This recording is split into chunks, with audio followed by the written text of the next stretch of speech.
Welcome to Coach2Scale, how modern leaders build coaching cultures. I'm your host, Matt Benelli. Join me as we build a community of like-minded professionals who share the belief that effective coaching improves the performance of every team member. Our mission is to help leaders become better coaches.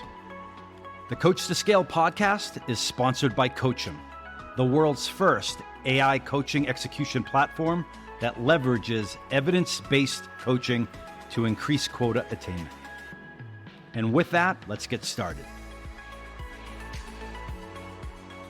So I'm excited to have this conversation with today's guest. You'll clearly hear and feel her passion for leading, developing, and coaching people to be the best versions of themselves. She spent her entire career in technology and B2B SaaS with the likes of Oracle and Deca and Parchment. Currently, she's Senior VP of Sales at SchoolStatus. Sarah Kiley, welcome to the show. Thanks for having me, Matt. Good to see you. All right. Well, the great thing about this show, Coach2Scale, is that I get to talk about stuff that I love with people who also love talking about it. And so I'm going to get right into it with the first question, Sarah. And it's about coaching. It's about developing salespeople. Sarah, what's a common myth about coaching salespeople that you believe is misguided? That's a great question, Matt. I think in the world of coaching and coaching salespeople that there's commonly this myth that I kind of one and done. So I've taught you this skill, I've taught you how to prospect, I've taught you how to make sure you get a next step from every meeting. Now please go and execute.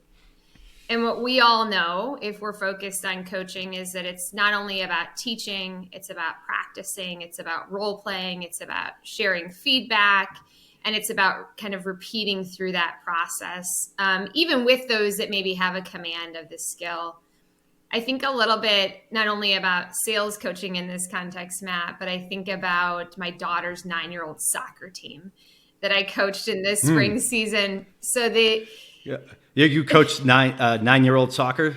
On Friday night at 5. It was brutal.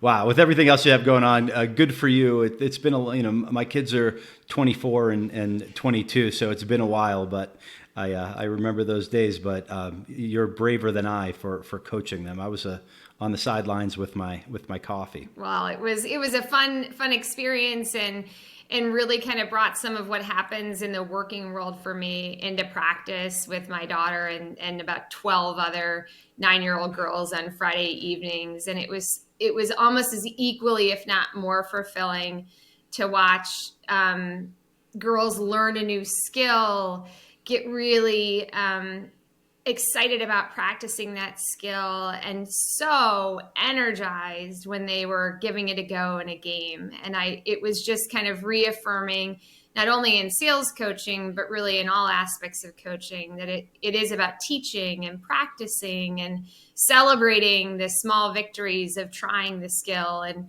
you don't always get it right. And so how do you make sure that you're going back to that next practice to say, work out the kinks on the skill so that when you get to the game the next time, maybe you do it a little bit better. And just the excitement from these 9-year-old girls was so kind of energizing and affirming that continuing to focus and be intentional in working with them on it was impactful for them and energizing. And Sarah, you said a couple things there. One was you celebrate trying. Like anything, whether it's sales training, negotiations training, any skills training, or coaching corner kicks in soccer, it's not everybody's going to get it the first time. Most people won't.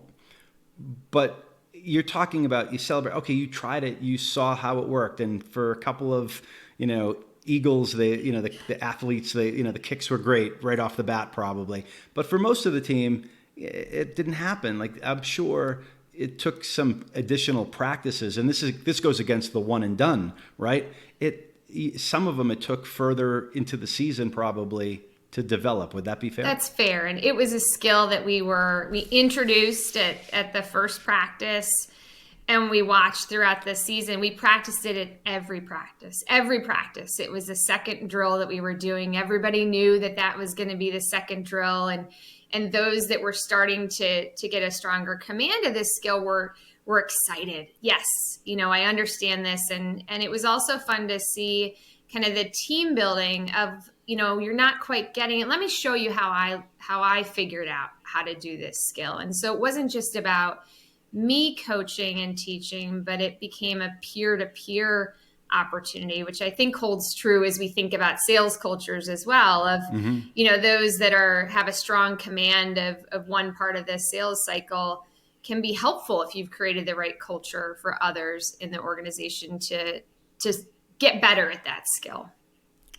So you brought up the word culture, and on a soccer team it's the team culture, but a sales team it's the sales team culture. It's the organizational culture. Why is fostering a solid culture important? That's a great question. I think that it's really important to be intentional about first kind of the values that you're expecting from the team. And so oftentimes organizations will have high level values that they would like to see rolled out across, an entire organization. And I think when you get then into your team, helping folks to understand what are our values, how do we embody them, demonstrating and showing as a leader how we do that. And I think that's a first step in kind of creating a culture in a sales organization or in any organization, is kind of starting with values, developing some goals against those values, and then, kind of holding true to those. And so whether that's the values or being intentional about creating a team environment where we have folks that are helping one another. I think that creating a strong culture is really important, whether it's on the soccer team or in a sales organization, so that people feel like they're a part of the team. And we all spend so much time at work, Matt, that I really want the folks that come to my sales organization every day to be energized, to be inspired, and to feel like this is a place they want to be. Because we spend so much time at work that, heaven forbid, we have a culture that doesn't foster that type of energy and excitement and make work a place that can be fun to show up. So true. And before COVID, it was, 8-9 hours a day, plus an hour commute for a lot of people on both ends. There was that window to maybe have dinner and talk a little, and then you're asleep, right? So, and then post COVID, everyone's like, maybe I'll have more time with my family because I'm working from home. And what most people find out is they go into that, place of their office, of their house, wherever that location is, and they're there basically quarantined there for 10 hours, and they come out like a zombie. And they ate up all the commute time and all the work time. They're not getting any more time at home. So you do spend a lot of time, even remotely, with the people that you work with. And so that's so true about making sure that people want to be there instead of roll their eyes every time they have to get on a Zoom call, for example. When you think about developing that culture and the value system and walking the walk as a leader, where do some leaders get it wrong? Well, so I think it's a little bit to the one and done that I had mentioned in kind of coaching salespeople. I think that second component that you affirmed, which is walking the walk. So it's one thing to lay out a set of values and expectations for your team, but if you as a leader aren't wholly embodying those and kind of being the best of in representing how you want others to embody those values, then it's going to be really challenging and maybe not even fair to expect the team to embody those if you aren't as their leader. Amen to that. And that culture that you and that leaders want to foster, that positive environment, it doesn't just happen, does it? It doesn't. You're right. You have to be intentional and transparent. So you also can't decide in a bubble, these are the values that we're going to have. These are the expectations that I hold for the people that are a part of the team. I think it's about not only not keeping them in a bubble, but not creating them in a bubble. So making sure that you have buy-in from those in the organization, that you're transparent about not only what are the values, but why are they the values, and why do we think that that's going to make us a great place to work, a fun team to be a part of. And ultimately, we're in sales. We want to be successful. We want to, make President's Club and beat our quota. And so how do you walk back from those goals and objectives into, it back into the values, I think is pretty important. Yeah. And, that walking the walk and being intentional about it makes me think about a sales leader that I worked for recently, or I thought about it recently. I worked for him a while back. His name's Ted Bereswell, and unfortunately, he just passed away. And when myself and other folks who were part of Ted's large organization were talking and, remembering different pieces, the one thing that came to mind was when I was a new manager, a new frontline manager, and I flew down to the managers meeting in his area in Houston, Texas. And he wrote out on the whiteboard the values of his organization. He's like, if you're a manager in my organization, these are our values. And he walked through each one. And I can't remember all of them, right? Today is a long time ago, but the first one I always remember. And it was, we will never speak ill of others. And he led that. He walked the walk in that way. And he was an incredible person, incredible leader. And anyone who remembers him remembers that he was a gentleman, and he had a set of values, and he imparted them on his entire organization, which was large. So he was intentional about it, and you made me think of that. And I wanted to give a shout out to Ted. May he rest in peace. So just going back and talking about, you talked about being intentional. Is there a recipe here? Is there a playbook? I mean, how do you do that? Yeah, so I think that being intentional so I think the first thing in kind of maybe taking stock of where you are today as an organization, and you might identify that the culture is not the ideal culture that we'd like to have. And I think that can be a great first step, is to be, again, transparent with the folks on your team that you think there's room for improvement, and be intentional about, right, then laying out and transparent about, here's the things that I think that we could be doing better, and kind of, again, not in a bubble, get agreement. I think it's important to set goals. So similarly to, what makes successful sales coaching, we're going to, show and teach. So we're going to be intentional about laying out a set of values. We're going to practice and maybe not always get perfect how we embody that set of values. We're going to be open and vulnerable and sharing feedback with one another about where we're really doing great. Good job. I can see one of our core values at SchoolStatus is very simple. It's be kind and generous. And we always are trying to, make sure that that's kind of at the center of who we are when we show up to work. And so, how do you? So let me ask you that. Be kind and generous. So, I think most people, if you're thinking about what a value system is for this, sales organization, it's supposed to be aggressive, right? Whatever. Like, be kind and generous. What is an example, if you have one, of like how that manifests itself in the culture, whether it's employee to employee or with prospects and clients? Thanks for asking. I actually, as you asked me, share an example, I'm thinking, I've got this one or this one or this one. So I think being kind and generous, we act as a team and we take care of each other.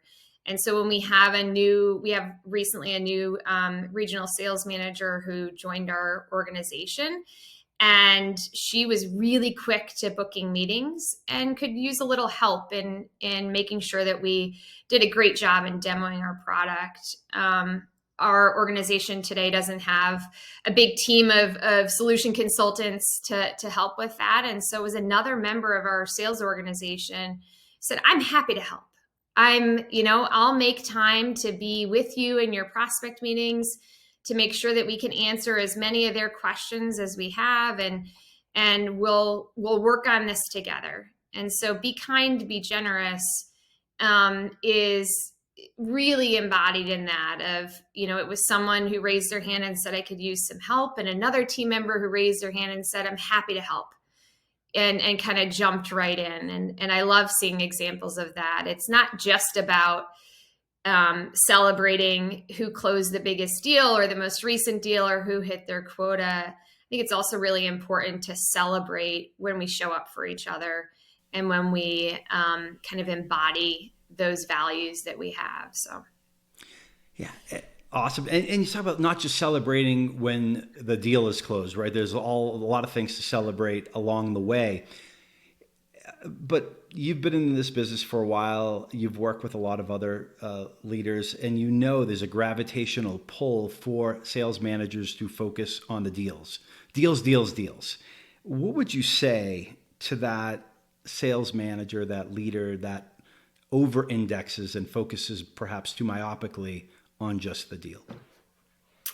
Wow, that's a great question. It is, I think if you were to ask most sales leaders, what's the number one priority in being a sales leader, they would say hitting quota, right? So I have a number. I need to make sure that we hit the number, and that is certainly a top priority in leading, whether you're a frontline manager, a VP, or a CRO. That is certainly a top priority in executing. But I think there's some fundamentals and groundwork that need to be laid in order to consistently be able to deliver on those goals and objectives that you have. I think about some of the metrics that we're looking at today. I think about sales velocity. What are the levers that you have to pull to drive success in the team? Awesome, right? That flows directly into how many quota attainers we have and how we can get to that goal. In order to be able to effectively pull a lever like your win rate or the number of opportunities you have in your pipeline, you need to have the core set of skills and fundamentals from a sales perspective to be able to drive against those metrics that are in sales velocity. So if you have weaknesses in prospecting or weaknesses in closing or qualifying, being able to not having coaching on those means it's going to be more challenging for you to really focus on the number of opportunities that I have in my pipeline. And so I guess if I were having a conversation with a sales leader that was questioning a focus on anything except for deals, I would try to walk it back from what are the biggest challenges we have, what are the levers we have to pull, and how do we make sure that our reps are skilled and getting coaching so that they can effectively impact those levers. And so, I think that might be the nature of the conversation, but yeah. Well, the expectations on a manager's time are in many ways unrealistic. It just is, especially frontline managers. I've always said hardest job in the organization most of the time. And so what do you say to the manager who says, Sarah, I don't have time to have a one-on-one with my employees every week. I got deals to close. That I appreciate the pressure that having a quota and performance-based goals can have on an individual contributor, can have on a frontline manager, and kind of across the sales organization. I think sometimes what you said made me kind of think about sometimes in a management position, oftentimes we've gotten into a leadership position because we excelled as an individual contributor. And in excelling as an individual contributor, it's hard not as then a manager to just go and close the deal for your rep, right? Just go and take the A player nature of what you learned in sales and apply that across the pipeline of your team. So you're zooming in on the opportunities that you select and the team members that you select that think that, you're going to be able to then get your whole team to quota. And so I think there's a slippery slope of really getting a strong command of how to effectively coach that can drive more impact. And so when we hear we don't have enough time because we're in the field scrapping it together with the team, that also doesn't scale. And so, you can't be everywhere. You can't be in every opportunity. And unfortunately, you can't apply that A player sales skills across everything in your team's pipeline. And so the way to scale and the way to drive better sales velocity in the opportunities that you have and across the team is by going back to the fundamentals of, does your team have the skill set? Does your team have, what gaps do your team members have? And how can you select not all of them, but maybe there's one that you can just work on that you think would directly impact the velocity for that rep. And so, yeah. I just think of that soccer example that you gave, and it just dawned on me that a soccer coach, any professional sport, or any sport at all, the coach can't run in there and kick the ball in the net. I mean, you'd probably win every game if only you could, and the other coach couldn't, go into the 9-year-olds and kick around. You guys would dominate. Maybe that's a good thing because it helps the players on the field develop better and faster. But in our business, the manager, he or she can jump into the field and often do, sometimes at the detriment to the development of the individual. And you create that environment of learned helplessness instead of creating a self-sufficient team. Any thoughts on that? I know I threw something random. No, I think that's so true. I oftentimes you might notice in a soccer game of maybe a more elite team that the coach is actually doing not a ton of coaching in the game. And often what you would hear from many of those coaches is, I coach at practice. Practice is the time where I am very vocal. I am demonstrating the skill. I'm giving active feedback on where you're not really quite getting it. And we're really kind of in the world of sales, to relate to that, we're role playing, right? We are doing heavy role playing so that when you get to the game, it's one or two things that I might be saying to you when you're there that are reminding you of the practice that we did, and hopefully allowing you to self-correct if there's a slight variance on that. And so I think about, how do you effectively coach in a deal? How do you effectively ride along with a rep when you're going to a prospect meeting? And how much of that is about the preparation and the practice and playing a very specific role that is not kind of taking over for the rep, but that is acting as, an on the field coach, so to speak, of I'm here to just push you and nudge you in maybe one or two directions so that you remember, oh, right, I remember how we practiced this part of the conversation. And if you maybe say one or two things, I can get back on track. Yeah. You see on TV sometimes these coaches that are in the game, say basketball, whatever, just running up and down the sidelines, losing their mind, yelling the whole time at their players, trying to coach in the game. I don't know. I mean, I'm not sure how much that helps. I can't think back of a time in all the sports that I've played where somebody yelling something during the game, the light bulb goes off. And then I think about, I'm a Boston guy, so I think about, I'm a Patriots fan, so I think about Bill Belichick.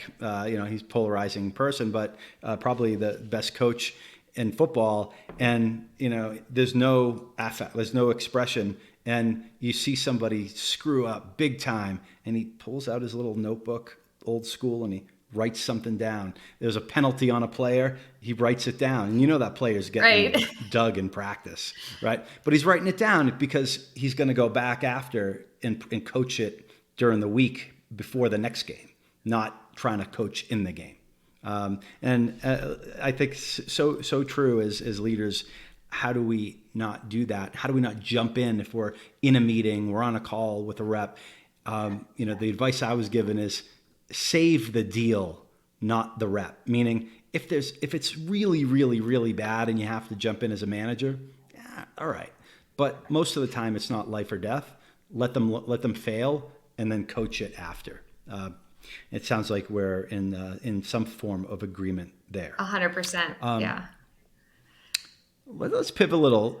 Talk about you, Sarah. You've come up in this business. Oracle. We shared a little time there at Oracle. Endeca. Parchment.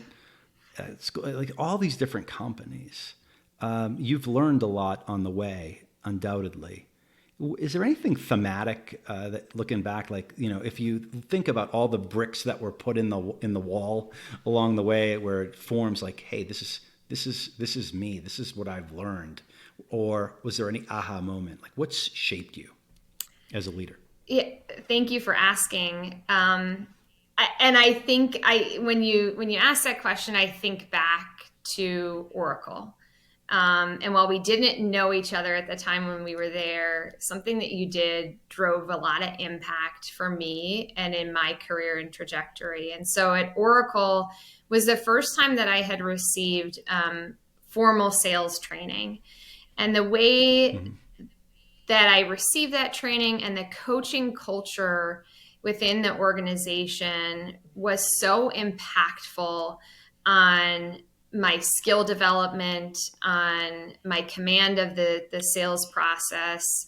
It not only helped me as an individual contributor, but as I moved into a leadership role, I oftentimes thought back to the leaders within the Oracle organization. How did they coach? How did they continue to reinforce the sales methodology that they wanted us to follow?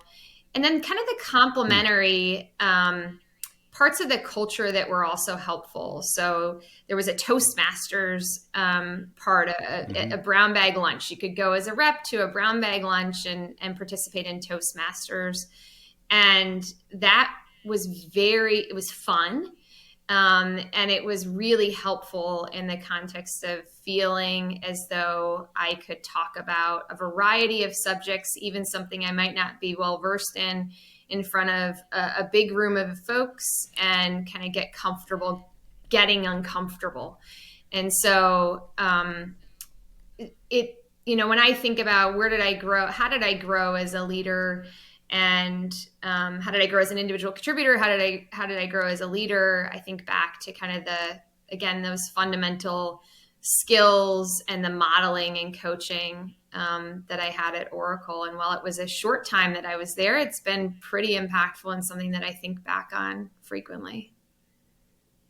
Yeah, and I think what you're talking about is Oracle invested in training of its people back then, and not most companies don't. But Oracle invested in let's say the Sandler methodology, and everyone had to go through that. But you took that and you ran with it. And then Toastmasters was voluntary, and you chose to have your lunch there and build your skills in terms of public speaking, right? I mean that was voluntary. So a question there is, how do you look at potential employees? People maybe that are interviewing with you to come work at SchoolStatus or looking to get promoted up. Do you look at all in terms of how they invested in themselves along the way, in addition to whatever the company has done for them? You must have been in one of my interviews, Matt. Yes, 100%. I am looking for and get excited with folks that take initiative in continuing to learn and grow both professionally and personally. And so I am someone who, as you had mentioned, I think thoughtfully about opportunities like Toastmasters, and I kind of seize the day. And I think oftentimes, if I were to reflect back on how did I grow into a leadership role, many times it was because I was putting my hat in the ring, raising my hand, and looking and asking for more, and continuing to develop myself so that I felt ready for what I was going to tackle in that new role. I think back a few episodes here on Coach2Scale, and we had a guest, Brian Caulfield, who's Chief Operating Officer at a company called TeamSnap, and I still remember his line about this topic. He said, if you're not going to invest in yourself, why the hell should I invest in you? So you wouldn't say it that way maybe, but I think it's important to invest in yourself, and I hope people listening see that, because especially as the environment gets more challenging, what is going to differentiate you from other folks other than just your performance? Right. All right. So you're at SchoolStatus. You're Senior VP of Sales, if I have that right, and you're fairly new there. Couple things. What does SchoolStatus do, and what brought you there? What attracted you there?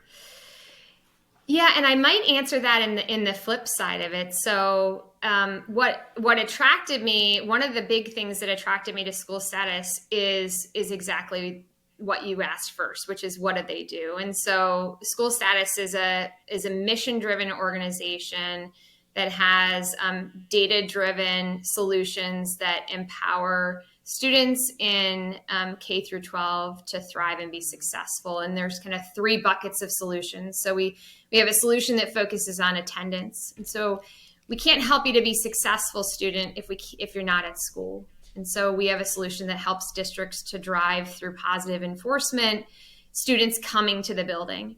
The next, what is the phrase? 80% of success is showing up. Showing up. Yeah, show the hell up. Yeah, no, and we take for granted. At least I take for granted that students show up. I mean, I had to. My mother literally. I had a single mother. She went to work before I went to school, and so she would call the school literally every day to make sure that I was there.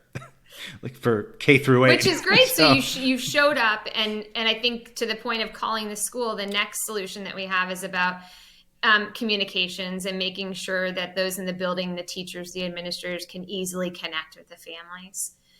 We know that it's not just about what's happening in the building, that connecting with families to ensure your success. And kind of the last bucket of solutions we have is around teachers and teacher effectiveness and coaching, kind of to the theme of our conversation here today. And so we've got the students to the building, we're connected, we're communicating with the families, and we need to make sure we're supporting them, the educators that are responsible for the teaching and learning that's happening inside the classroom. So I joined because when I learned more about the solution set at SchoolStatus, I was energized. We have a really valuable solution and a set of solutions that can drive impact. The second, and I think a reason that a lot of people look at when they're interviewing, is the people. I really enjoyed the people that I met in my interview process. They seemed like smart people that were having fun, getting after the goals that they'd set for themselves with this mission-driven set of solutions. And that is 100% proved to be true now 6 months in at the organization. And I think the last thing that I would mention and why join SchoolStatus is they were very intentional in my interview process around looking for a leader that could create a coaching culture inside of their sales organization. And that was exciting for me. So they specifically called that out, and you talked about the importance of being intentional. They were intentional about. They said we want to build a coaching culture.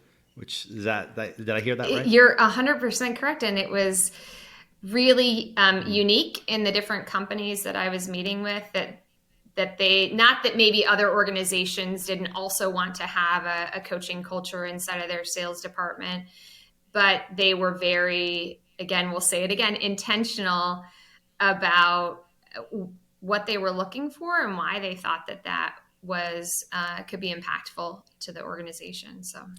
So in your mind, did they go through that like first step in the building a culture, which is let's take a snapshot of where we are today. We're doing a lot of things well, but maybe where there's some opportunities for improvement. Did you feel an organization had that level of self-awareness where it was embarking on building that, and that's kind of where they were? Yes, I would say so. And SchoolStatus is a company that, in transparency, has grown through acquisition. And so we have 6 different sales organizations that came together to be one sales organization. And so that's a lot of different cultures. That's a lot of different expectations. And so I think they were also looking for someone who could come in and bring everybody together into a culture that was energizing and promoting the right types of things, of continuing to develop this set of individuals on the team.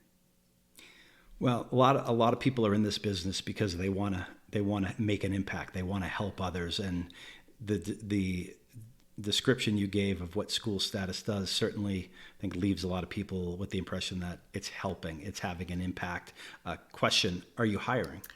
Thanks for asking. We are hiring. So we have openings for individual contributors in our sales organization, and we also have a director role open for a frontline manager in our sales team, amongst a myriad of other openings across other departments. But I'll put my plug in for the sales organization growth.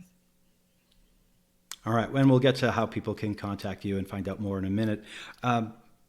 We've been talking about coaching a lot over the past 30 minutes or so. I ask everybody this at the end, Sarah. Tell us about a time when you were the recipient of what you would consider excellent coaching that was impactful. I love that question. And I had a lot of great coaching, as I had mentioned, coming up in the Oracle organization, and many folks that have contributed to my continued ability to be successful and grow professionally. But thinking about sales coaching in particular, I think about the sales leader in my last organization at Parchment when I first joined, a man by the name of Len Napolitano. Had such great energy. What's his name? His name is Len Napolitano. What?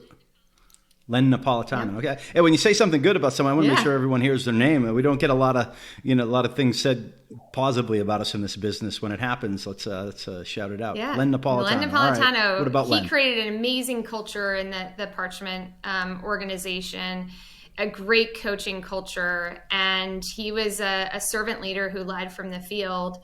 And I think back to my days as an individual contributor. Len and I had the opportunity to work together to open the higher education market in Australia and New Zealand.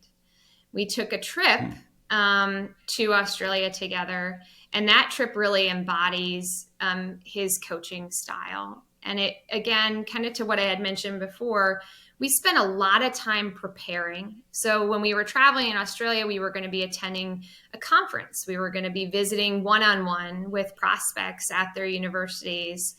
And we spent many hours preparing for how we were going to show up and how we were going to conduct each one of those meetings. So how are we going to show up to the conference? And then for each individual prospect meeting, doing the research and the preparation to make sure that we could run an effective meeting. So what did we understand about the pain points given the discovery call we'd had? And then given that, how can we most effectively use the time we were with them?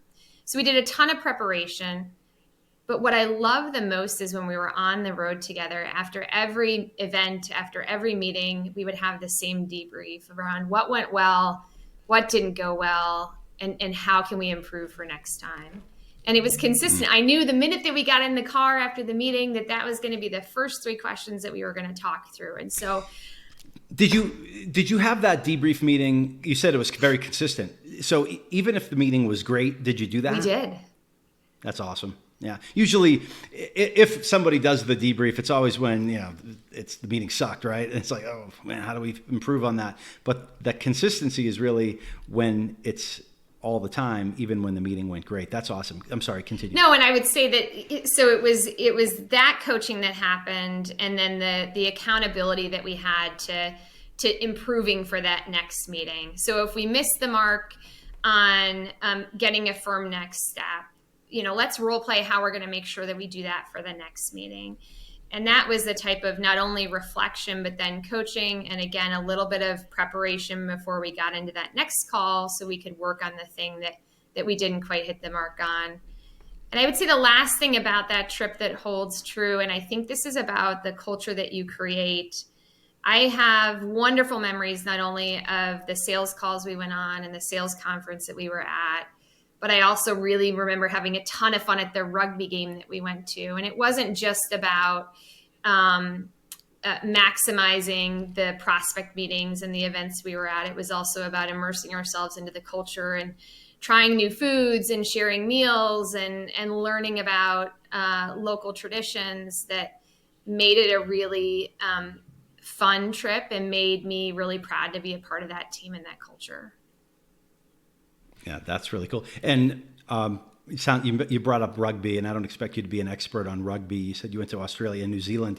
Did you see the All Blacks play by any chance? Does that ring a bell? You're much more dialed in on rugby, Matt, than I am. And Len would probably be disappointed I don't remember the teams that we saw play. It's all right.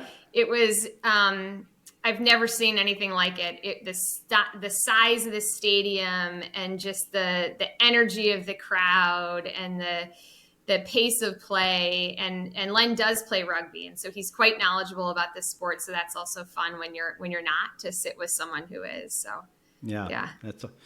There's a book that a lot of people that do what we do like. It's called Legacy, and it's a story about the New Zealand rugby team called the All Blacks, and they're one of the most successful sports teams in history, and the colorful history, the whole 9 yards. But you talk about great coaching and leadership and leading from the front. One of the chapters I remember from that book, it was called Sweep the Shed. And the shed in that part of the world is synonymous with the locker room. And what the person who wrote the book talked about is that he was the coach, and at the end of the game and the practice, he would always be the one that swept the locker room clean before they left. And he was trying to lead by example, like he and the team, like make sure we sweep up and clean up after ourselves, especially if it's in a visiting locker room. We're going to leave this place better than we found it. And that was the part of their culture, which you made me think about. Well, you've added a new book to my list. Wow. Thank you. Yeah, no, cool book. We'll put it in the show notes too. Legacy. It's great book. At least I thought so. All right. Sarah, there's a lot of people out there that are trying their best. It's not an easy environment. A lot of leaders that receive that battlefield promotion, they might have been great salespeople, and it's like, hey, congratulations, now you're a manager. Any advice for those folks out there? I think the best advice that I would have is lean into your network, and if you of other folks that are out there, maybe a little bit more experienced than you, or maybe also a first-time manager. And if you don't have a network, reach out to me. I'll connect you with folks in my network. It really can be impactful to just hear how others are tackling the day-to-day challenges, and have folks that you can lean on when you uncover something new or when you're trying to tackle something new within your organization. So there's lots of books out there. There's lots of blogs. There's lots of content, but there's nothing better than having a peer-to-peer conversation to get a good perspective from someone else in the field. Your network is your net worth, has been said. Wow, Sarah, learned a ton today. Really enjoyed the conversation. Learned about soccer and the importance of culture, being kind and generous. And Sarah, you were certainly kind and generous in investing your time with me today. And the impact of coaching, right? Len, the debrief meeting, being consistent, like ton of great stuff. We're going to leave it right there. But before we do that, Sarah, how can people get in touch with you? If I wanted to work at SchoolStatus, if I wanted to learn more about how you can help, my school, as a parent or whatever, how do we get in touch with you? You can find me on LinkedIn, or you can reach out to my email is just sarah.kiley@schoolstatus.com. Kiley, right? That's right. And Sarah. All right, sarah.kiley@schoolstatus.com. All right, Sarah, really enjoyed the conversation. Thanks so much. Thank you, Matt. Great to be here. Thanks for having me. All right, and thanks to all of you out there for listening. If you learned something today, if you laughed, if you like the show, tell others about it, share the link with others. If you have suggestions on people that had an impact on you from a coaching perspective that you would like to hear on the show, send their recommendation over to us. Again, Sarah, thank you. It's been my pleasure to host this conversation on behalf of Coach2Scale. And until next time, coach them if you want to keep them.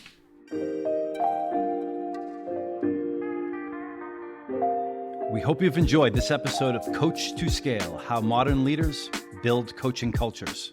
For show notes and other episodes, visit us at coachem.io. That's COACHEM.io. And follow us on Twitter at CoachemNow. See you all next week. Thanks for joining. And remember, coach them if you want to keep them.